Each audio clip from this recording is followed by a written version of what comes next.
A blind person will always be put ahead of you to fear you coming of your greatness, to fear the coming of your calling, to fear the coming of you to write for the people, to fear you not to become what God created you to be. If you are there, you need to know this truth. If you're planning to marry, you must never marry until you hear the clean voice of God, still voice of God. To marry, you are Joshua. If you are a genuine Christian. If you know, and if maybe you don't know, you are a future deliverer to write for the people. This is the truth. Every time the enemy see you are about to write for the people, you're about to reach your calling, you're about to cross the level God ordained you to be, people will be given big rock to rock you. They will be given power to make sure you don't cross the border. Blind people are people who don't see the will of God. They don't hear God. They don't see God. They don't perceive God. Isaiah 43 verse 19. Can you see? Can you hear? Can you perceive what God is doing? Can you hear God is restoring his people back to his praise? They don't see, they don't hear, they don't perceive. They don't see the sweep of the latter days glory sweeping across the grove. They see how they can use you to get as much money. They see how they can use witchcraft to make you bring them money. They see how they can use children to control you. They see how they can hook to you to get a visa of a rich nation of Denmark, Canada, Australia, America.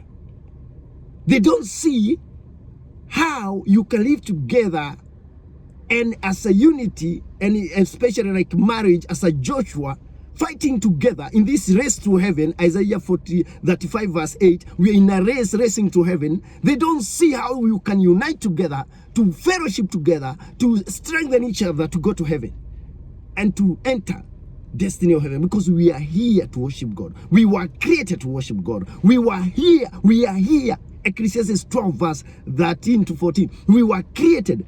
Psalm 150 verse 6. We were created purely to worship God and later to enter heaven. Our life on earth is too short. As somebody had millions of money, young person died. Somebody had a working marriage, died. We cheat ourselves. These people, they don't see that. They don't see somebody had a working marriage, loving husband, and died. Somebody was a billionaire and died. They don't see life on earth is short. They prioritize on earthly wealth. Jesus said, put your wealth on earth, on heaven. That means focus on internal things. How will I go to heaven if Jesus come now? 1 John chapter 2 verse 28. If Jesus show up now, if I die any time, will I go to heaven? They don't see that. They see how they can use you to bring heaven to them. They see how they can do witchcraft and hijack you for marriage. This is the truth. Joseph, when he was called to slavery, another thing, they're full of jealous. They don't want to see your progress. Joseph's brother was so jealous. Yet Joseph was called by God. It was God speaking. It was God revealing that I've anointed Joseph. They were jealous. They wanted to kill him and end up setting him to be a slave forever. The idea was to fail Joseph's future eternity mission and a heaven destiny. Daniel workmate had so power to convince the king that he should be put in the lions, and they had power enough, and they won.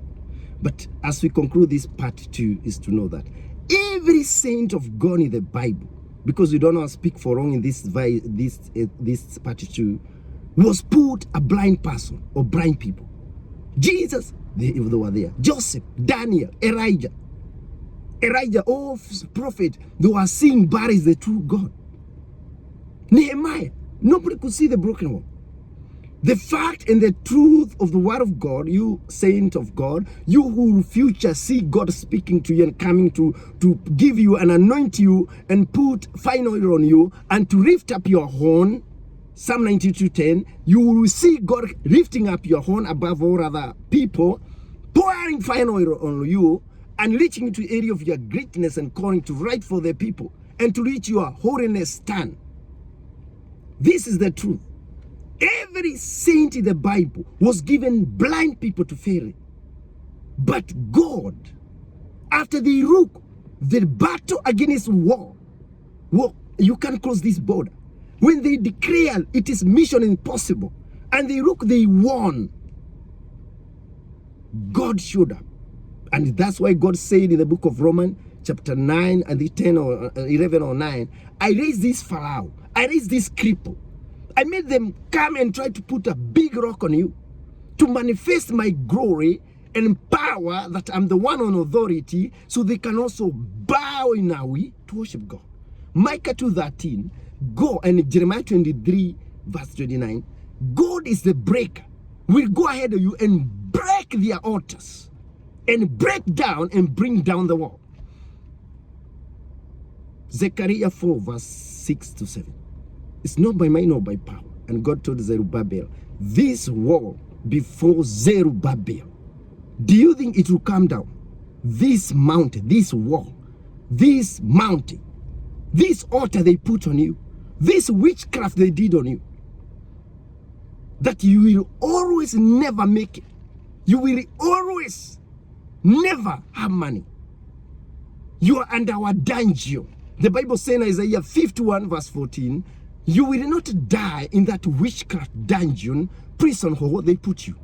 You will not die in that jealous war they put for you. That mighty weapon and power they have, Exodus 14, you will never cross the Red Sea of peace, joy, meaningful life, and holiness. You will never cross and be sealed as a saint of God. God say, I raise this Pharaoh to manifest my glory. To manifest my glory. They come to know it's not them. It is God. Zechariah 4, 6 to 7. It's not by might, not by power, but by the grace of God and by the Spirit of God, that the mountain before Zerubbabel came down. The anointing of God, Zechariah 4, the last verse.